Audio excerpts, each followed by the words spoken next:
Hello বন্ধুরা, সবাই কেমন আছো? আমি তো খুব ভালো আছি। আর অনেক দিন পরে একটা নতুন ভ্লগ নিয়ে আসলাম। আমার ফোনে অনেক ভিডিও ছিল, কিন্তু এডিট করে সেই ছাড়ার ইচ্ছাটাই থাকে না অনেক সময়। তো এই ভ্লগটা ঘুরতে যাওয়ার। আর এখন গোবরডাঙ্গা প্ল্যাটফর্মে বসে আছি। আমরা আমাদের ডেস্টিনেশন হচ্ছে দীঘা। তো দেখো, শিয়ালদাতে ট্রেনটা ঢুকছে। তো আমি একটু ভিডিও করে নিলাম। আর এখানে সবাই সবার মতো ব্যস্ত, সবাই সবার মতো হেঁটে যাচ্ছে। তো এখন তো আমাদের হাওড়া স্টেশনে যেতে হবে। হাওড়ার থেকে ট্রেন আমাদের 2:30-এ। তো দেখো, বাসে উঠে গেছি, বাসে করে যাচ্ছি। আর বাসের যে কন্ডাক্টর ছিল, আমি একটু ভিডিও করছিলাম যে হাওড়া ব্রিজটার ওখান দিয়ে যাচ্ছিলাম। তো আমি ভাবলাম একটু ভিডিও করি। তো উনি বলছে যে ভিডিও করো না, কখন তোমার ফোন হাত থেকে নিয়ে চলে যাবে তুমি বুঝতেই পারবে না।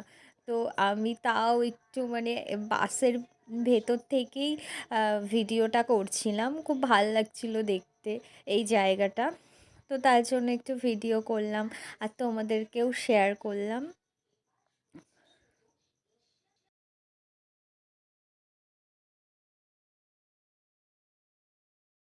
তো আমরা এখন চলে এসেছি হাওড়া স্টেশনে। স্টেশনে দাঁড়িয়ে আছি। তো আমাদের এখনও ট্রেনের টাইম হয়নি, তো আমি একটু ভিডিও করছিলাম।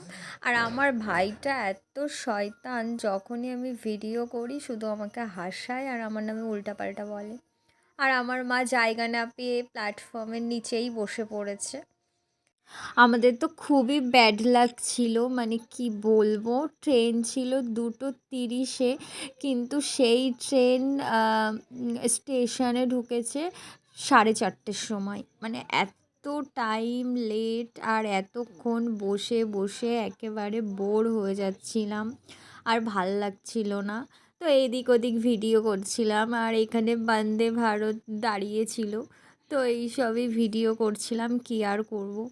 আর ফাইনালি আমাদের ট্রেন চলে এসছে। আর ট্রেনে আমরা উঠেও পড়েছি।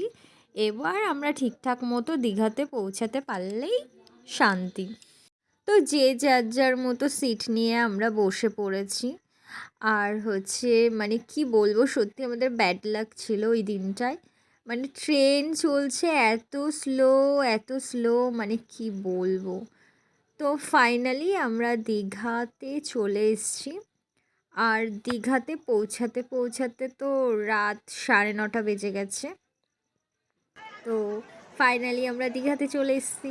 সারাদিন যতটা কষ্ট হয়েছে, দীঘা স্টেশনে নামার পরে যেন কষ্টগুলো সব দূর হয়ে গেছে। তো এখন আমরা টোটো ধরবো, ধরে সোজা চলে যাব ওল্ড দীঘাতে। তো আমরা ওল্ড দীঘাতেই স্টে করব। তো ফাইনালি আমরা আমাদের হোটেলে চলে এসেছি।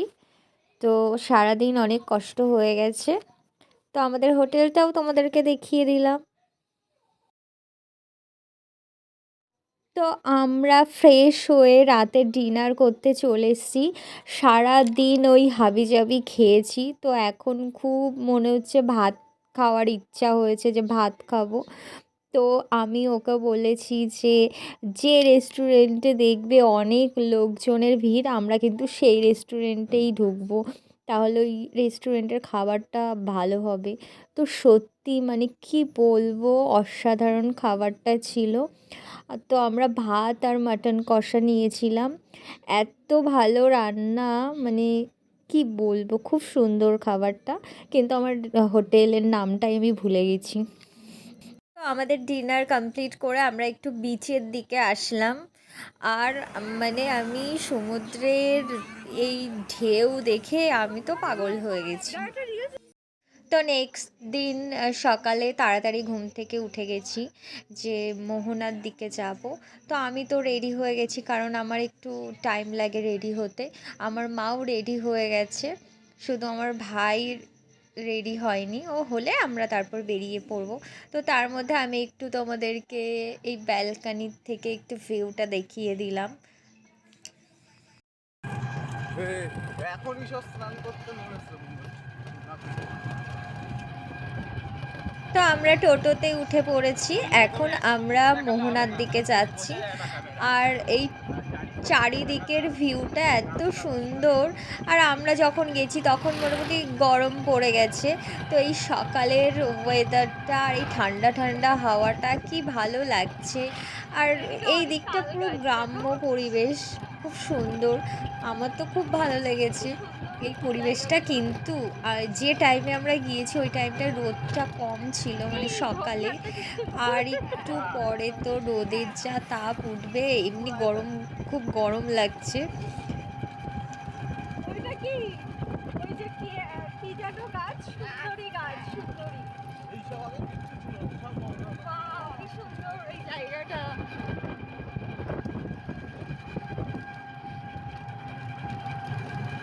এই গাছ কি গন্ধ। মাছের হ্যাঁ, মাছের এই সামনেই তো মাছ বাজার।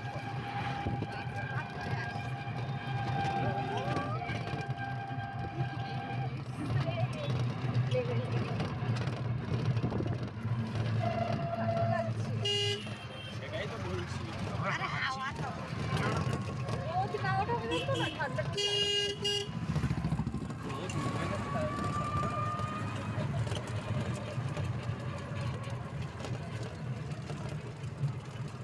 চলে এসছি আমরা। ধর আমি নামবো, সব দেখাবি তো। ব্রাইটনেস তো কমানো কেন? তো আমরা চলে এসেছি মোহনাতে। তো এবার মোহনার দিকে যাবো।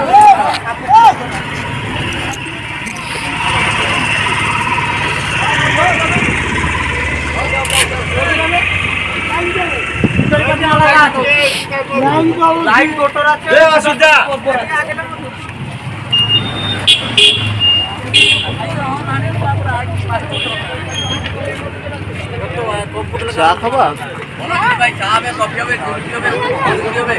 চাটা নিয়ে নাও, চাটা নিয়ে সামনে চলো। তোর ব্রাইটনেস তো কম। আমি উঠবো ঘোড়াতে। না না, বেশি নিচে না।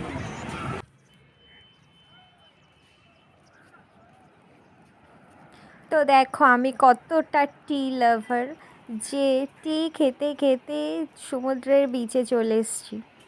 আর খুব ভালো লাগছে এই পরিবেশটা, দারুণ লাগছে এই চা খেতে খেতে সমুদ্রের বিচে আসা, যে কতটা ভালো লাগছে। তোমরাও যখন আসবে এরকম চা খেতে খেতে সমুদ্রের ঢেউ উপভোগ করবে, খুব ভালো লাগবে।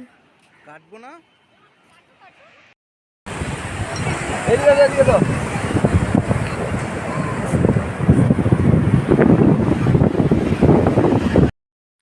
তো আমার পাগলামোটা একটু দেখো তোমরা সবাই, মানে আমি যে কী পাগলের পাগল। আর সিরিয়াসলি আমার হচ্ছে সমুদ্রের ঢেউ ভীষণ ভয় লাগে, আমি জানি না কেন। আর আমার একটা জিনিস খুব হয়, মানে সমুদ্রের দিকে তাকিয়ে থাকলে না আমার মাথাটা ঘুরে যায়। তো ওই যখনই বড় বড় ঢেউগুলো আসছে আমার ভীষণ ভয় লাগছে। আর আমার এই পাগলামো দেখে লোকে হাসাহাসি করছে।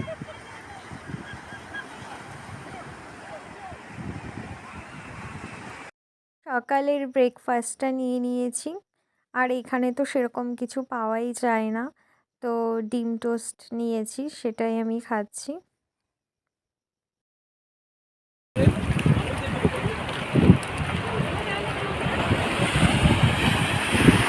ওইদিকে যাবেন না, ভিজে যাবেন। যাস না ওইদিকে।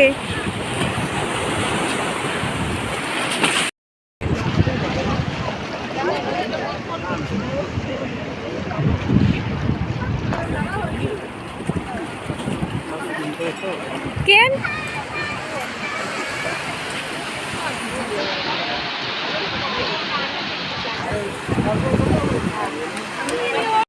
তো মোহনার থেকে রুমে এসে একটু রেস্ট নিয়ে ফ্রেশ হয়ে তারপরে আমরা বেরিয়ে পড়েছি, নিউ দীঘাতে যাচ্ছি। তো হচ্ছে এখন তো আমরা টোটোতে উঠে পড়েছি, নিউ দীঘার দিকে যাচ্ছি, ওখানে যেয়ে স্নান করব। তো হচ্ছে আমার তো মনে হয় ওল্ড দীঘার থেকে নিউ দীঘা ভালোই দূর। আর দেখো এখানে একটা মানে নতুন একটা মন্দির হচ্ছে, যে মন্দিরটা হলো পুরীর জগন্নাথ ধাম, সেই মন্দিরটার মতোই হচ্ছে। এই মন্দিরটার নাম হচ্ছে জগন্নাথ ধাম। তো হচ্ছে এটা দীঘাতে বানাচ্ছে এই মন্দিরটা। আর মন্দিরটা এত সুন্দর আর কত বড়, মানে কি বলবো, উম, অনেকটা এরিয়া নিয়ে মন্দিরটা তৈরি করছে।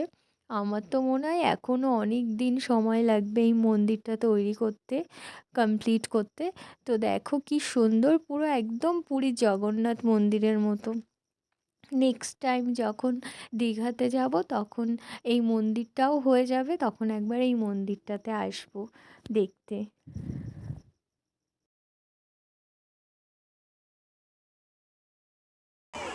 তো দেখো নিউ দীঘার বিচে চলে এসেছি। আর এখানে তো কত লোক বাবা, সবাই স্নান করছে এখানে ঢেউয়ের মধ্যে। আমার তো দেখেই ভয় লাগছে, আমি বাবা স্নান করতে নামবো না, আমি ওই পাথরগুলোর উপরেই বসে থাকবো।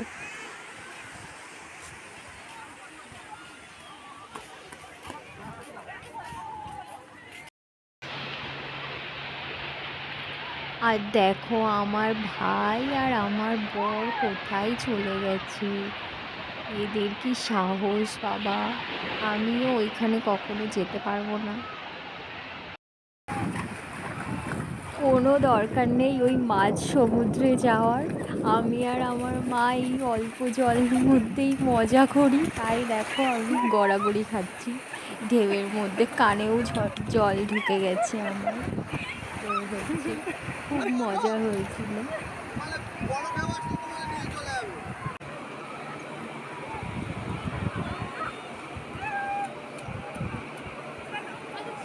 তো গাইস তোমাদের এই ভ্লগটা কেমন লাগলো অবশ্যই জানিও। আর নেক্সট ভিডিও আবার কিছুদিনের মধ্যেই আসছে দীঘার।